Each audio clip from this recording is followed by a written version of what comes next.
Good morning friends. आप सभी का यूट्यूब चैनल में डिप्लोमेटिक आईएएस यूट्यूब चैनल में स्वागत है।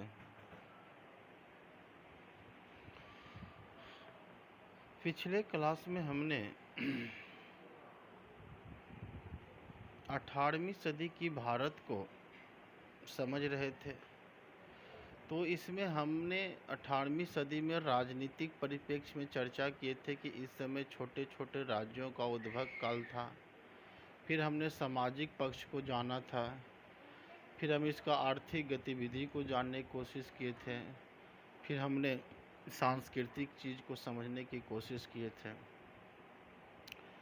तो आज जो हमारा लेक्चर है, आज हम ब्रिटिश राज की स्थापना एवं विस्तार को समझेंगे। तो देखिए, कह सकते हैं कि इस समय तो भारत जो है छोटे छोटे राज्यों का उद्भव हो रहा था। यानी कोई ऐसी केंद्रीय शक्ति थी नहीं, यानी कि उस समय जो मुगल थी उतनी मजबूत थी नहीं कि यह पूरे भारत को एक माले में पिरो सके, जिसके कारण यहाँ पर छोटे छोटे राज्यों का उद्भव हो गया था। और इसी उत्तर मुगल काल के समय में ही जो वास्को डी गामा एक व्यापारी बनकर आते हैं, वहाँ से जो भारत में यूरोपीय कंपनी का आगमन की शुरुआत होती है। ब्रिटिश आते हैं, फ्रांसीसी आते हैं, डच आते हैं, डेन आते हैं। इनमें से ब्रिटिश कंपनी एक ऐसी शक्ति के रूप में उभरी जो भारत की राजनीतिक, सामाजिक, आर्थिक, सांस्कृतिक सभी क्षेत्रों पर ये अपना अधिकार स्थापित कर लिए, यानी ब्रिटिश राज की स्थापना कर दी। तो आखिर सभी शक्तियों में ब्रिटिश ही पूरे भारत को क्यों प्रभावित कर पाया, उसके पीछे क्या कारण थे? तो अगर उसकी हम कारण की बात करें तो कोई एक कारण तो है नहीं, इसके पीछे बहुत कारण है।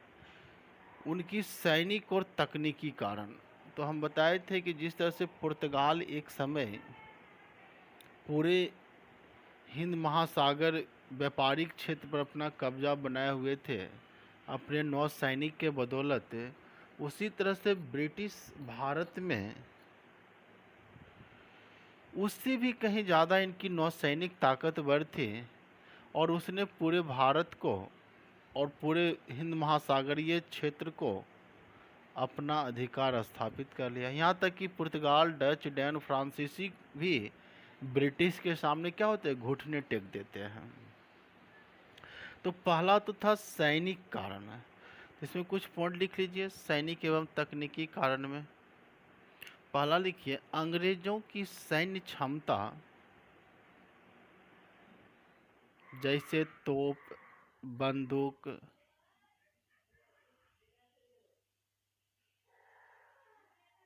आदि भारतीयों के मुकाबले काफ़ी श्रेष्ठ थे। और इनकी जो तोपें थी, बंदूक थी, यह भारतीय जो सैन्य था उससे कहीं ज़्यादा इसका ताकत था। एक तो ये था। दूसरा लिखिएगा, अंग्रेजी सेना सुशासन, प्रशिक्षण, युद्ध व्यूह रचना में भी काफ़ी श्रेष्ठ थे, जबकि भारतीय सेना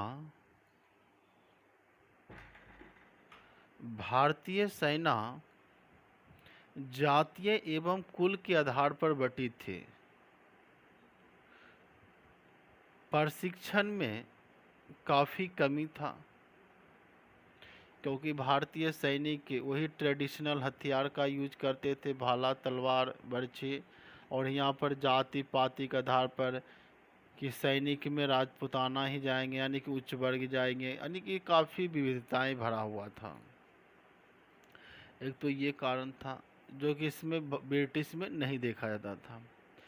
तीसरा हम देखिएगा, अंग्रेजों में क्लाइव की चर्चा हम किए थे। क्लाइव, उसके बाद देखिएगा मुनरो, हेस्टिंगस, वेलेजली, डलहौजी जैसे अत्यंत कुशल सैन्य कमांडर हुए, भारतीयों में यह पक्ष हमेशा कमज़ोर रहा। यानी कि क्लाइव जैसे, मुनरो जैसे जो कमांडर होना, जो सैन्य कमांडर, वह काफ़ी ज़्यादा स्ट्रॉन्ग थे। और भारत की सैन्य कमांडर की बात करें तो हम पलासी युद्ध में बात कर रहे थे कि अपने जो सैन्य कमांडर ही होते थे वह ब्रिटिश के यहाँ बिक जाते थे। यही कारण पलासी का युद्ध में सिराजुद्दौला का हार होता है। तो ये जो इनकी ताकत थी ब्रिटिश का, यह भी कहीं न कहीं ब्रिटिश राज की स्थापना में एक महत्वपूर्ण भूमिका निभाई। दूसरा है राजनीतिक कारण। इसके राजनीतिक कारण भी हैं।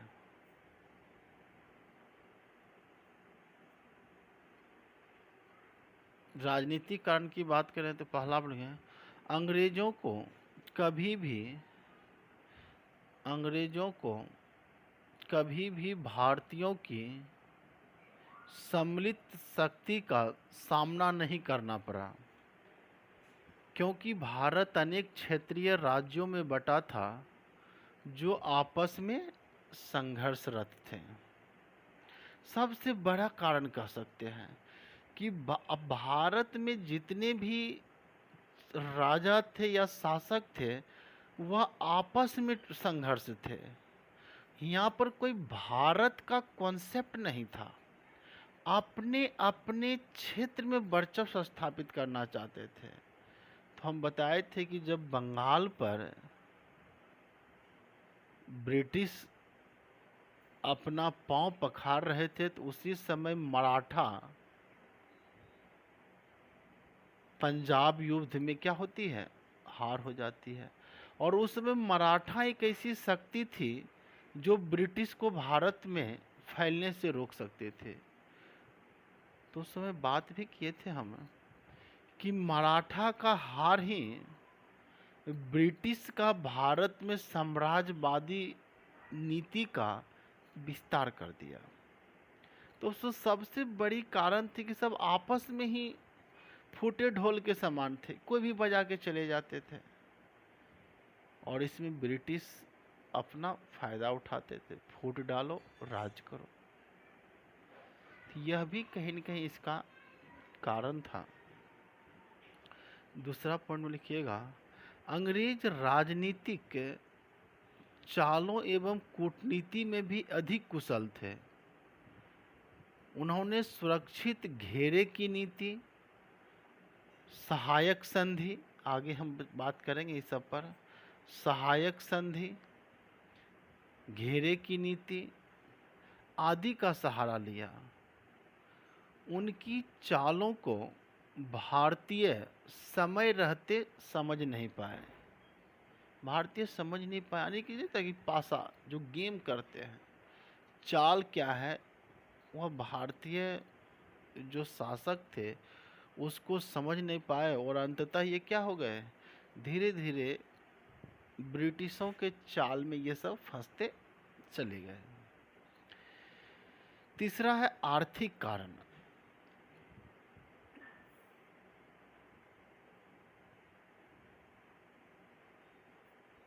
आर्थिक कारण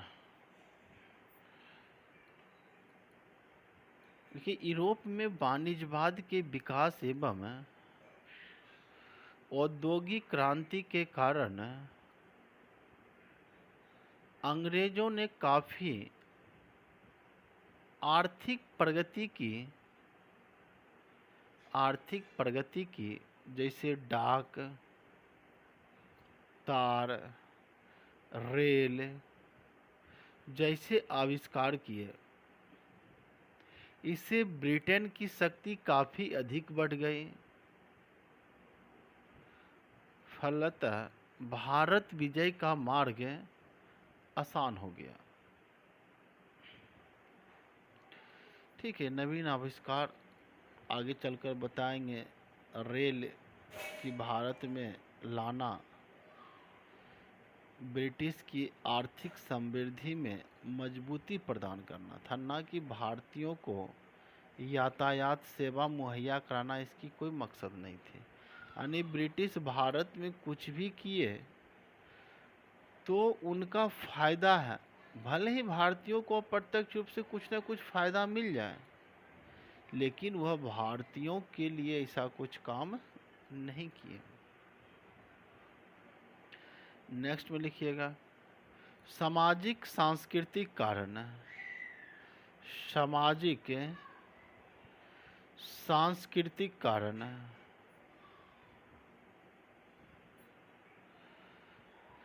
देखिए, भारतीय समाज आपस में एकजुट नहीं था, बल्कि ऊंच नीच, छुआछूत आदि के आधार पर बटा हुआ था। भारतीयों को जोड़ने वाली राष्ट्रवाद जैसे, यानी कि ये सबसे बड़ा कमी था, राष्ट्रवाद था ही नहीं। राष्ट्रवाद जैसी कोई विचारधारा नहीं थी। लोग धर्म, क्षेत्र, राजनीति के आधार पर बटे हुए थे। ब्रिटिश समाज में ऐसी स्थिति नहीं थी। जहां एक भारतीय सिपाही अपने जातीय, क्षेत्र एवं धर्म के लिए लड़ता था, वहीं अंग्रेज ब्रिटिश राज एवं झंडे के लिए लड़ता था। यानी ब्रिटिश सैनिक में राष्ट्र भावना थी, वो ब्रिटिश को ऊंचा उठाना चाहते थे, लेकिन भारतीयों में उस तरह की कोई शक्ति या उस तरह की राष्ट्रवाद भावना थी नहीं। तो यह भी कहीं न कहीं इसके पिछड़ने का कारण था। तो ये जो कुछ कारण थे, इसी कारण से ब्रिटिश अपना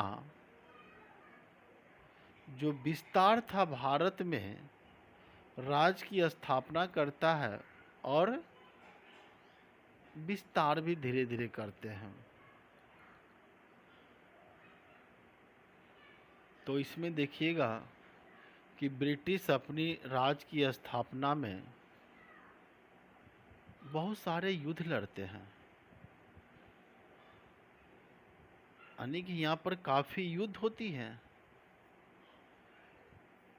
जैसे बात करें हम यहाँ पर आंगल,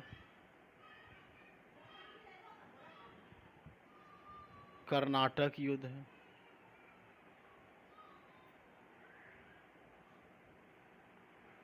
यहाँ पर कुल 3 युद्ध होते हैं, और ये तीनों युद्ध अंग्रेज प्लस फ्रांसीसियों के बीच होती है।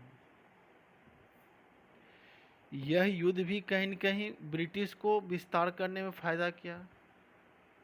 फिर आप देखिएगा अंग्रेज़ों का बंगाल विजय, ये सबसे बड़ी विजय थी। और बंगाल विजय में आप देखिएगा, ब्रिटिश, हम क्लास में बात भी किए थे कि उसने पलासी की युद्ध लड़ी 1757 में, बक्सर का युद्ध लड़ता है 1764 में, द्वैध शासन लगाया जाता है बंगाल में 1765 से 72 तक है। तो ये काफ़ी संघर्ष किए हैं।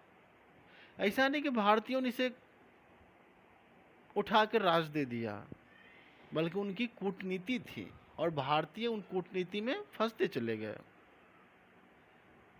देखिए, विस्तार करने में उसने आंगल मैसूर युद्ध भी लड़ा। आंगल मैसूर युद्ध, आगे हम बात करेंगे, टीपू सुल्तान है, ये सब 4 युद्ध लड़ते हैं यहाँ पर, ये तब जाकर उसे मैसूर मिलता है। फिर ये मराठा युद्ध भी लड़ते हैं, आंगल मराठा युद्ध 3 ये भी लड़ते हैं। सिंध का विजय होता है, सिंध को जीतते हैं, सिंध विजय 1843। पंजाब युद्ध एवं उसका विलय, ये बहुत सारे युद्धों लड़ने के बाद यह एक ब्रिटिश राज की स्थापना करता है। तो हम फिर नेक्स्ट लेक्चर में इन सारे युद्धों पर हम थोड़ा थोड़ा एक चर्चा करेंगे कि किस युद्ध से ब्रिटिश को कौन सा फायदा हुआ, वह भारत में किस तरह से ट्रेंड किया। तो इन सारी चीज़ों को हम आपसे नेक्स्ट क्लास में या नेक्स्ट वीडियो में मिलेंगे। तो आप सब थोड़ा सा इस टॉपिक को थोड़ा सा एनालिसिस कीजिएगा, समझिएगा, तो फिर हम इस पर आगे चर्चा करेंगे। ठीक है, आप सभी का बहुत बहुत धन्यवाद।